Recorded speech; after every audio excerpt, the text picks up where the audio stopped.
Hello friends, welcome to YummyTumy. ఈరోజు మనం సేమియా తోటి 5 నిమిషాల్లో స్వీట్ ఎలా తయారు చేసుకోవాలో చూద్దాము. మనకి స్వీట్ తినాలన్నప్పుడు అప్పటికప్పుడు చేసుకోవచ్చండి. చాలా ఈజీగా ఉంటుంది. చాలా చాలా టేస్టీగా కూడా ఉంటుంది.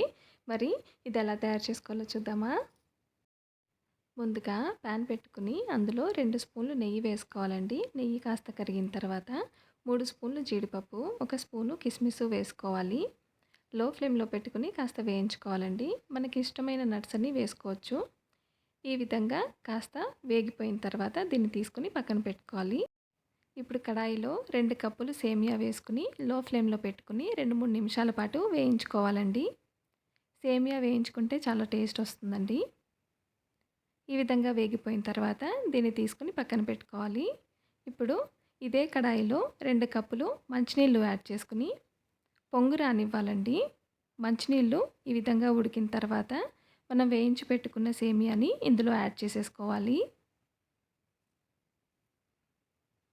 ఒకసారి ఇలా కదిపేసి మీడియం నుంచి లో ఫ్లేమ్లో పెట్టుకుని ఉడకనివ్వాలండి.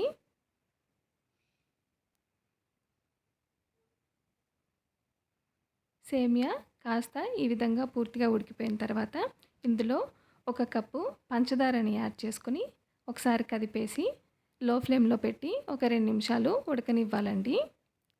పంచదార అంతా కరిగి బాగా ఉడికిపోతుంది. ఇప్పుడు ఇందులో చిటికెడు ఫుడ్ కలర్ యాడ్ చేసుకోవాలండి. ఫుడ్ కలర్ ఆప్షనల్ మాత్రమేనండి. ఇష్టం లేకపోతే అవసరం లేదు. ఒకసారి దీని అంతటినీ కూడా బాగా కలిపేసుకోవాలి. చూడండి, సేమియా అంతా కూడా బాగా కుక్ అయిపోయింది. పొడి పొడిలాడుతూ చాలా బాగా వచ్చింది చూడండి. ఇప్పుడు ఇందులో 1 టేబుల్ స్పూను యాలకుల పౌడర్ యాడ్ చేసుకుని మనం రోస్ట్ చేసి పెట్టుకున్న నట్స్ యాడ్ చేసేసుకోవాలి. ఇప్పుడు దీన్ని అంతటినీ కూడా ఒకసారి కలిపేసుకోవాలండి. మనం కొలతలు సరిగ్గా తీసుకుంటే చాలా బాగా కుదురుతుందండి. షుగర్ తక్కువ తినేవాళ్ళు కొంచెం షుగర్ని తక్కువ కూడా యాడ్ చేసుకోవచ్చండి. ఇప్పుడు దీన్ని సర్వింగ్ బౌల్‌లో తీసేసుకుని వేడివేడిగా మనం ఎంజాయ్ చేసేయచ్చు.